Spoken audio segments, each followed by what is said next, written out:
जय श्री कृष्णा दोस्तों, हर हर महादेव। कैसे हैं आप सब? स्वस्थ और सुरक्षित होंगे।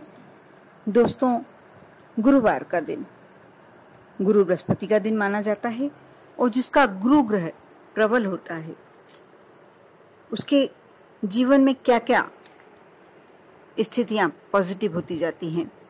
जो व्यक्ति का गुरु ग्रह मजबूत होता है वह शिक्षा के क्षेत्र में अग्रणी होता है।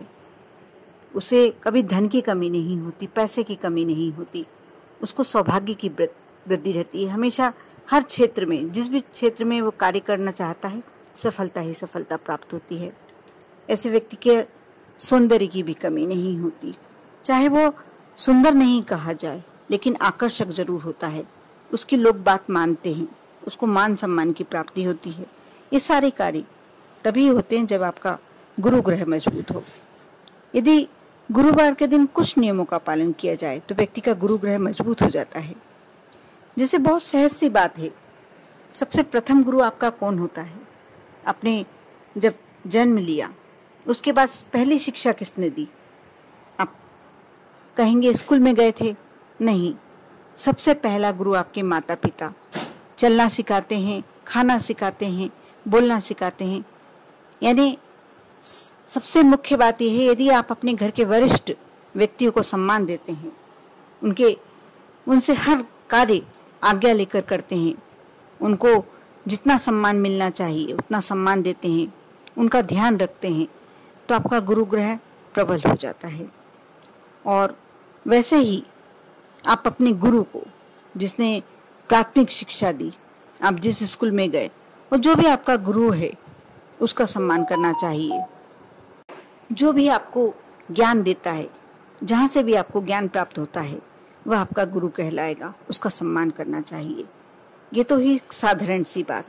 जैसे मैंने पहले भी वीडियो में बताया कि स्नान के जल में हमेशा हल्दी डालकर स्नान करें गुरुवार के दिन, तो आपका भाग्य प्रबल होता है, गुरु ग्रह मजबूत हो जाता है और आपके जीवन से, भाग्य से दुख, कष्ट और निर्धनता दूर चली जाती है। आप गुरुवार का यदि व्रत करते हैं तो आपको केला नहीं खाना चाहिए। आप केला किसी दूसरे को खाने के लिए दे सकते हैं। भगवान गुरु बृहस्पति देव की कहानी सुनते हैं, कथा सुनते हैं, पूजन करते हैं, तो आप अवश्य केले का पौधे का पूजन करें और केला चढ़ाएं प्रसाद रूप में, लेकिन आप स्वयं ना खाएं। इस बात का आप अवश्य ध्यान रखें।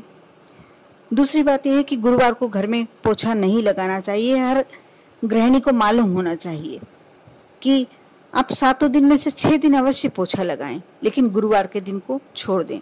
जहां आप बिल्कुल नहीं रह सकते, जैसे आपको लगता होगा किचन में शुद्धता तभी आती है जब पोछा लगता है, आप वहां का लगा लें, लेकिन पूरे घर को कोशिश करें कि उस दिन पोछा ना लगाएं। इससे आपका भाग्य प्रबलता की ओर बढ़ता है। इसी प्रकार सबसे पहली कोशिश ये करें, आप स्नान के बाद पीले वस्त्र धारण करें। गुरुवार का नियम बना लें, एक वस्त्र ऐसे रखें, एक जोड़ी वस्त्र ऐसे रखें जो आप गुरुवार के दिन पहने, पीले रंग के वस्त्र। इसी प्रकार आप भगवान की पूजन में पीले फूलों का उपयोग करें, पीले मिष्ठान का उपयोग करें, पीले फलों का उपयोग करें। ये ऐसा ही नहीं है कि छोटी सी बात है। इसे आप यदि इसको करते हैं, इस कार्य को आप करते हैं, तब आपको उसका फल मालूम पड़ेगा कि आपको उसका क्या फल प्राप्त हो रहा है। और भोजन में भी आप ऐसी कोशिश करें कि यदि पीली वस्तु कोई खाने में बना रहे हैं तो ठीक है, नहीं बना पा रहे हैं तो आप आटे में चुटकी भर हल्दी डाल दें। इससे भी आपको बहुत ही अच्छा श्रेष्ठ फल प्राप्त होता है। यदि कोशिश करें आप गुरुवार के दिन सत्यनारायण भगवान की कथा पढ़ें या सुने, इसका भी एक विशेष फल मिलता है। माँ लक्ष्मी की कृपा होती है। जिस घर में नियमित रूप से सत्यनारायण की कथा पूर्णिमा या गुरुवार के दिन पढ़ी जाती है, सुनी जाती है, उस घर में कभी धन्य धान्य की कमी नहीं होती है। यह तो हुई साधारण सी जो गुरुवार के दिन आप नियम बना सकते हैं।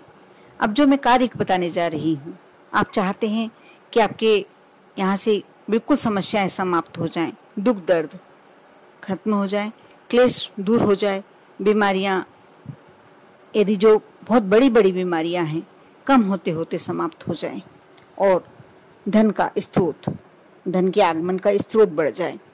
आपको करना ये है कि गंगा जल सभी के घर में होता ही होता है, और नहीं होता तो बिल्कुल इजीली आपको बाजार में जहाँ धार्मिक वस्तुएं मिलती हैं वहाँ मिल जाता है।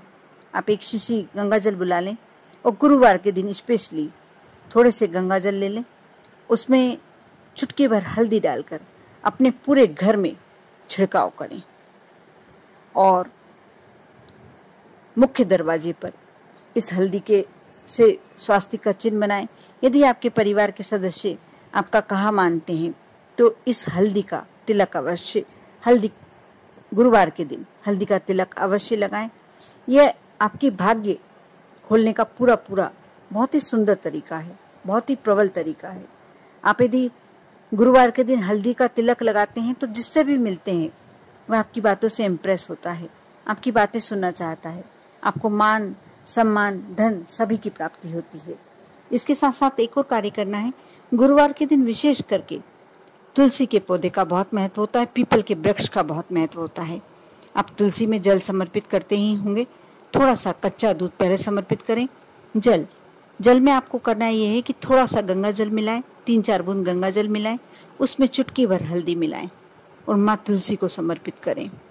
आश्चर्यजनक परिणाम आपको देखने को मिलेंगे।